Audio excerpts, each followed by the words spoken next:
Welcome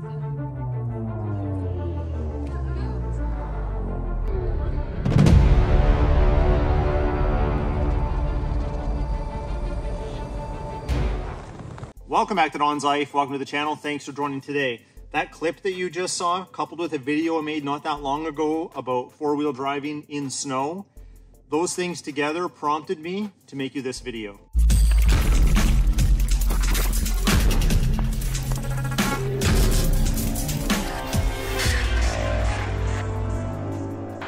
I put out a poll on my YouTube channel asking people specifically if I should make a winter driving tips video, which this video is, or if I should not make the video and go back to shoveling my driveway. About 3/4 of you wanted me to make this video, but to not forget the other quarter that didn't want a video made, if you are gonna watch this video, stick around to the end because I have something there just for you. Quick disclaimer, not everything that you see in this video is going to get you out of every bad situation. The reality is this comes from my experience, and I've had a number of years on the road, but the fact of the matter is there's lots of you, possibly some that are watching, that have never had any winter driving experience. So this video is intended to help you, help keep you safe and the others on the road. And if you're an expert at all things winter driving, then maybe this video isn't for you because I'm not going to be able to cover everything. It'll probably infuriate you that I'm not covering the 963 or 64 things that we need to talk about for safe winter driving. But I'm going to cover some important ones. So let's go and talk about some winter driving. I'll start by saying don't even drive if you're not prepared and your vehicle isn't prepared for the conditions you're about to venture into. You're just putting yourself, possibly others, at risk. So some of those things would be having the right tires for the conditions that you're on. So I'm in winter, I could have winter rated tires, possibly with studs in them.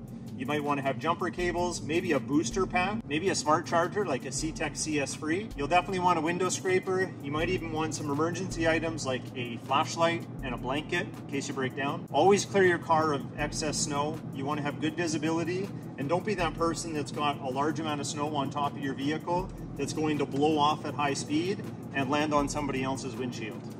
Some people get a little anxious or tense when they're winter driving. Before you even leave, look down to the end of your street. Look at the end of your driveway. See what's there. Plan how you're going to exit your driveway. Some municipalities don't plow the snow on their street for weeks at a time, and the street levels, packed snow, can be higher than what's in your driveway. And I've seen people get stuck in their driveway, not even able to get out. So think a little bit ahead, plan your route, look at the ruts in the road. Maybe the ruts are really deep from all the big trucks that have been going through, and you've got a two-wheel drive car. You've got to plan which side of those you want to be on. If you get caught in them, you might actually get stuck. So it's about just thinking ahead and planning your route, and always have a good idea where your tires are in conjunction to the obstacles on the road. When you go to set off, be smooth with the gas pedal on your accelerator. A lot of people spin their tires excessively, and that actually creates a packed ice layer under your wheels, making it even more slippery than when you started. There's a time and a place where you want that speed and that wheel rotation, but usually starting off isn't that time. Once you're up to speed, and it's okay if you go a little bit under the speed limit, maybe more depending on driving conditions, but try to avoid quick accelerations or abrupt turns because that can make your vehicle lose control. And I think that's what happened to that car that you saw at the beginning of this video in that clip. He probably accelerated, or he quickly turned because he was veering a little bit and his wheel caught the drift of snow on the side where they plowed and the wind packed some snow. As soon as his wheel caught that, it just pulled him into the ditch, and then we had to pull him out. This is good advice for all types of conditions, but most newer vehicles have an auto switch on their headlights. Just leave it there. That way when you're driving, as soon as it gets dark enough out, you'll have some lights that remain on so people can see where you are, including your tail lights. The amount of times I see people that just have their running lights on and no tail lights lit up, that can be very, very dangerous. And also some good advice is use your signal lights. As a winter driver, we need to see what other people are doing so we can anticipate what you're going to do and what our actions need to be to keep everybody safe. And this goes for you BMW owners out there. Use your signal lights. I own one, so I can say that. But let's be safe together out there. It's a good idea to have awareness of the vehicles around you, not only in front, but also behind you. Leave large gaps, so if you need to react to any situation, you've got a buffer to work with. It really can come in handy. It takes longer to stop in winter conditions, so slow down early, and that'll give you more time to react should you need to in an emergency situation. A good example of having that space in front of you when you're coming to a stop is actually for the vehicle behind you. I can't count how many times I've had a good gap in front of me and the vehicle behind me is coming in too hot and they're actually starting to slide and they might hit me. I'm able to then ease up just a little bit, give them time to stop without hitting the vehicle in front of me. You've probably seen it on the news. You probably drove by it a few times in your life where you've seen a chain reaction of cars that have hit each other because they were all following too close. That's amplified in the winter. You want to have those gaps. I can't stress enough, please be aware of the vehicles around you.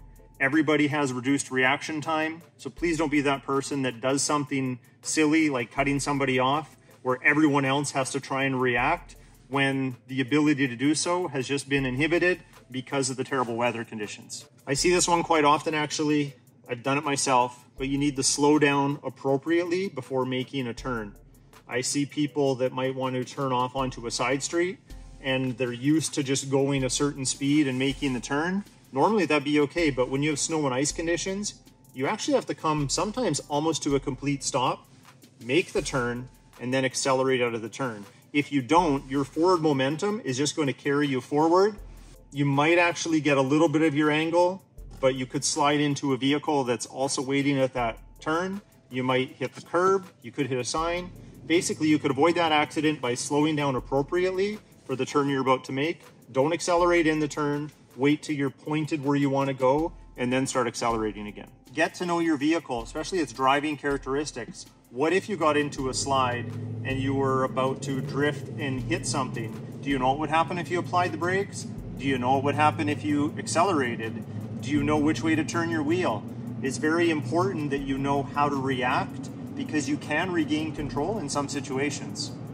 Go find an empty parking lot and practice some maneuvers. Practice turning into your skid, practice lightly accelerating as you turn into that skid. You may be surprised how quickly your vehicle can regain control as opposed to just using that momentum in your skid and slamming on the brakes. You probably end up rotating more. Do not use your cruise control. Even if it's raining, not just snow and ice conditions, what happens is your vehicle is designed with the cruise control on to maintain a fixed rate of speed. The moment it senses a drop in speed from hitting a slippery patch or hydroplaning, it's going to want to account for that. It's going to accelerate, spinning your wheels faster, and that could result in losing control of the vehicle. So do not turn your cruise control on in slippery conditions. Earlier I talked about awareness, so also be aware of what the road looks like in front of you. If you're coming to an intersection and you see that everyone's been traveling in the same spot, that might actually be the more slippery area to be. If I come up a little bit to the side and come to a stop here, I actually have more traction than if I was to stay in those same tracks. So even when I'm accelerating, I'm not spinning because I'm driving on the area that hasn't been packed down by everybody else. Also learn from others' mistakes. If you see somebody stuck in the ditch or maybe stuck in a snow pile, ask yourself how that might have happened. It might give you some insight into what you can do, or more importantly, what not to do to avoid getting in the same situation. I think that covers a number of tips. Hopefully it's of use to somebody out there. If you know that it could be of use to somebody out there, feel free to share that video. But I don't claim to know everything about winter driving, but I do know that defensive driving is taken to a whole nother level when you're driving in these type of conditions. So if you like this video, hit that like button. Please consider subscribing. I'd love to have you part of the channel, and we'll talk to you next time.